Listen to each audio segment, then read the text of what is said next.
కొత్త ఆవకాయ ముందుగా వేపించిన మెంతులు, తర్వాత జీలకర్ర వేపించాలి. అమ్మ ఇల్లంతా కమ్మటి వాసన. ఒలిచిన వెల్లుల్లిపాయలు, మెంతులు, ఆవాలు, జీలకర్ర.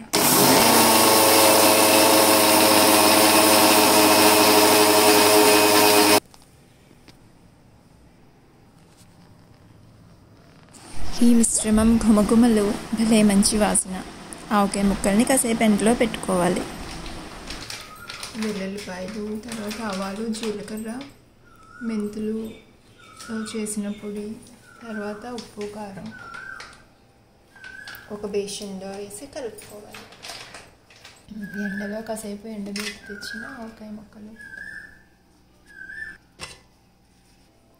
ఆవకాయ ముక్కల కోసం కారాన్ని సిద్ధం చేసేసారు.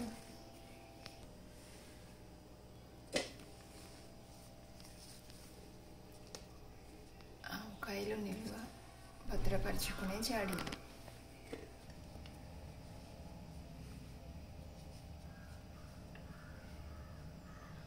ఇలా కొలుచుకోవాలి. ఎన్ని ముక్కలు ఉన్నాయి? కొంచెం ఓకే, ఇంకా ఎండితేమో కొంచెం ఆవకాయ కలపడానికి పళ్ళాలు సిద్ధం చేసేసి ఉంచేసారు. గాజు సీసాలు వేరే పప్పుల కోసం. ముక్కలో నూనె వేసి కలిపి తర్వాత ఇప్పుడు వేసుకోవాలి.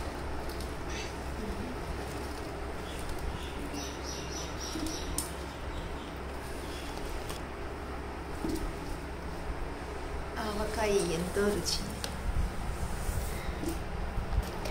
మా అమ్మగారు ఆవకాయ పడుతుంటే అలా చూస్తుంటే ఎంతో ఆనందంగా ఉంటుంది.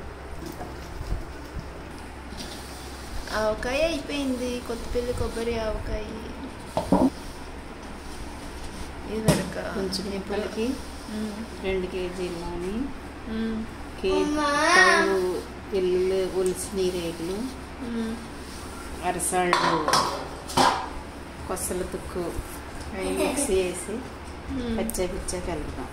తవుడు ఆవాలు, అరసాళ్ళు మెంతులు, అరసాళ్ళు సగంలో సగం జీలకర్ర, కారం, తలగేసి తవుడుప్పు,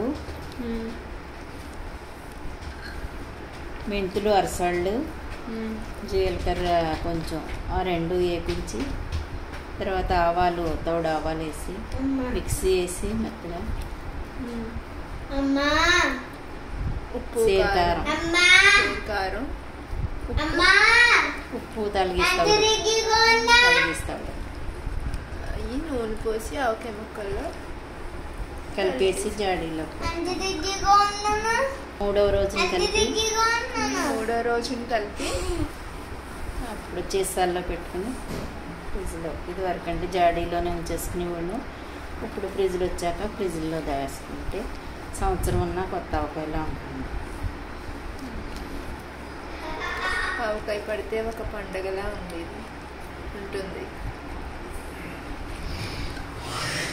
పల్లెటూరి సరదాలు, పల్లెటూరి సాంప్రదాయాలు, అద్భుతం, అమోఘం, రుచికరం, ఆనందం, ఆహ్లాదం.